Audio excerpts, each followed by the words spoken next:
Alhamdulillahi Rabbil Alamin. La journée du vendredi est une journée extrêmement importante dans la vie du croyant, du musulman. Tout simplement parce que le prophète alayhi salatu wassalam nous dit dans le hadith rapporté par Muslim que le meilleur jour sur lequel s'est levé le soleil, c'est le jour du vendredi. Premièrement, parce que c'est cette journée qu'Allah Jalla wa Ala, ou lors de cette journée qu'Allah Jalla wa Ala a créé Adam alayhi salam. C'est cette journée-là où Adam fut introduit au paradis, c'est cette journée-là où Adam alayhi salam fut sorti du paradis. Allah tabaraka wa ta'ala nous rappelle l'importance du jour du vendredi et il nous appelle à se rendre aux mosquées le jour du vendredi lorsqu'il dit Ya ayyuhalladhina amanu idha nudiya lis-salati min yawmil jumu'ati fas'aw ila dhikrillahi wa dharul bay'. Ô vous qui avez cru, lorsqu'on appelle à la prière du vendredi, eh bien accourez vers l'évocation, le rappel de Dieu et délaissez toute négoce. Alors la journée du vendredi, il est important pour tout croyant et croyant de savoir qu'il y a des règles de bienséance à adopter lors de cette journée-là, des sunan à adopter. Parmi ces règles de bienséance, 1. Multiplier les prières sur le prophète alayhi afdalus salatu wa askat taslim. Notre prophète alayhi salatu wa salam nous dit multiplier les prières sur moi et il nous rappelle qu'il faut le faire particulièrement les nuits et les journées du vendredi. Et il dit alayhi salatu wa salam, celui qui prie sur moi une fois, Allah Jalla wa Ala prie sur lui 10 fois. Donc multiplier la prière sur le prophète en disant alayhi salatu wa salam ou bien Allahumma salli wa sallim ala Muhammad. Parmi les règles de bienséance, 2. C'est de venir le plus tôt possible le jour du vendredi à la mosquée selon ses capacités. Et c'est ce qui nous attriste malheureusement. Beaucoup de personnes ont les capacités de venir tôt et ils viennent à la dernière minute, plus que cela, quelquefois à la dernière seconde. Alors que le prophète alayhi salatu wa salam nous a dit fi sahih que le jour du vendredi se postent devant les portes des mosquées, des anges. Et ils ont des feuillets et ils notent ici en ordre ou par ordre le nom de chaque personne qui rentre à la mosquée. Et quand l'imam prend part au sermon du vendredi, se met ici en place afin de faire la prière et le sermon du vendredi, eh bien ici les anges ferment les feuillets et se rendent dans la mosquée afin d'écouter le sermon du vendredi. Plus que cela, le prophète alayhi afdalus salatu wa askat taslim nous dit celui qui se rend à la mosquée la première heure, c'est-à-dire le plus tôt possible, le premier temps de la journée du vendredi après salat as-subh, il a la récompense équivalente à celui qui aurait donné en aumône une chamelle en offrande.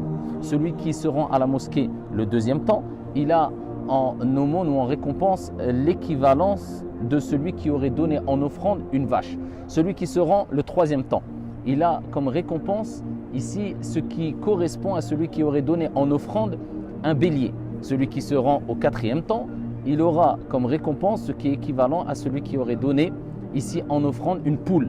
Et celui qui vient au dernier des temps, il a comme récompense l'équivalent à celui ou ce qui est équivalent à celui qui aurait donné comme aumône un œuf. Et quand l'imam monte sur le chair, ici les anges ferment les feuillets et prennent place ici à la mosquée. Donc il est important de venir tôt à la mosquée tout en sachant que le prophète alayhi salatu wa salam nous a motivés à venir tôt à la mosquée lorsqu'il dit fi sahih dans le hadith rapporté par At-Tirmidhi et Al-Bayhaqi et d'autres bi sanadin hasan.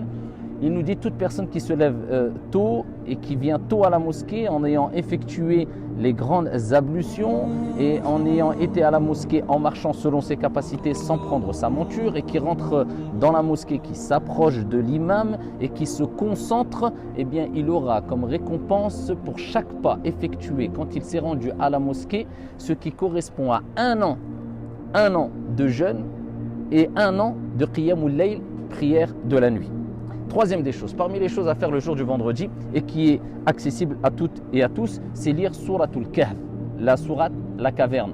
Alors si on ne peut pas la lire en arabe, on la lit selon nos capacités, bien sûr donc en français. Mais il est recommandé de la lire particulièrement en arabe. Et le prophète alayhi salatu wa salam nous dit, toute personne qui lit Suratul Kahf le jour du vendredi, Allah tabaraka wa ta'ala lui accordera une lumière jusqu'au vendredi prochain.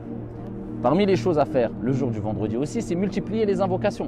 Car le prophète alayhi salatu wa salam nous dit, le jour du vendredi, il y a un temps qui est vraiment limité et très court, où toute personne qui se trouve à invoquer Allah tabaraka wa ta'ala au moment de ce temps qui est très court, Allah Jalla wa Ala acceptera son invocation. Certains savants disent que c'est après l'Asr, d'autres disent que c'est au moment où l'imam prend position sur le mimbar jusqu'à ce qu'il accomplisse la prière. Dans tous les cas, multiplier les invocations et les évocations aussi, le dhikr lors du vendredi.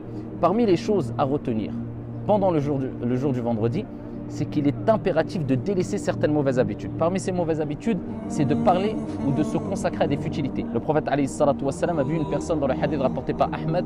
Ici, il a vu une personne rentrer dans la mosquée et enjamber les gens, c'est-à-dire pour prendre position le plus près de l'imam, alors qu'il est venu en retard. Le prophète alayhi salatu wassalam a dit « Ya fulan » au un tel, alors qu'il sermonnait les gens, alors qu'il faisait le prêche du vendredi, « Assieds-toi, car certes tu as fait quelque chose de mal ».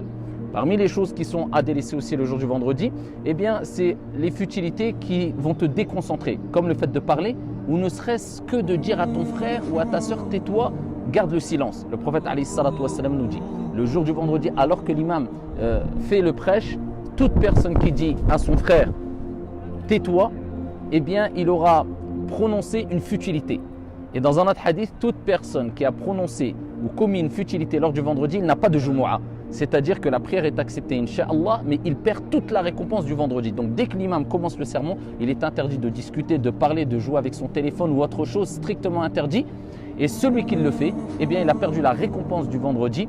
Et cela est autorisé de parler brièvement si vraiment c'est une daroura, une nécessité. Parmi les choses qui sont impérativement à délaisser le jour du vendredi, eh bien, c'est de vouloir venir écouter un rappel le jour du vendredi sans appliquer ici ce qu'on a entendu sûrement le vendredi précédent. Je vise ici les personnes qui se rendent à la mosquée le jour du vendredi et qui se garent n'importe où sans respecter le voisinage, qu'ils soient musulmans ou non musulmans. Et ça, c'est une preuve qu'il y a un manque d'application et de compréhension des rappels qui sont prononcés le jour du vendredi. Donc celles et ceux qui se rendent à la mosquée du vendredi doivent se rendre avec un bon comportement en appliquant des bienséances. Et parmi ces bienséances-là, c'est de se garer de la meilleure des manières ici afin de ne pas déranger son voisinage. Et ça, c'est quelques règles de bienséance à appliquer le jour du vendredi afin que cette journée-là soit une journée bénie, sans oublier que cette journée-là est considérée en islam comme un Eid, une journée de fête pour les musulmans. Donc faites vivre cette ambiance religieuse à la maison, dans les mosquées, tout au long de cette journée-là. Qu'Allah tabaraka wa ta'ala vous bénisse. Walhamdulillah.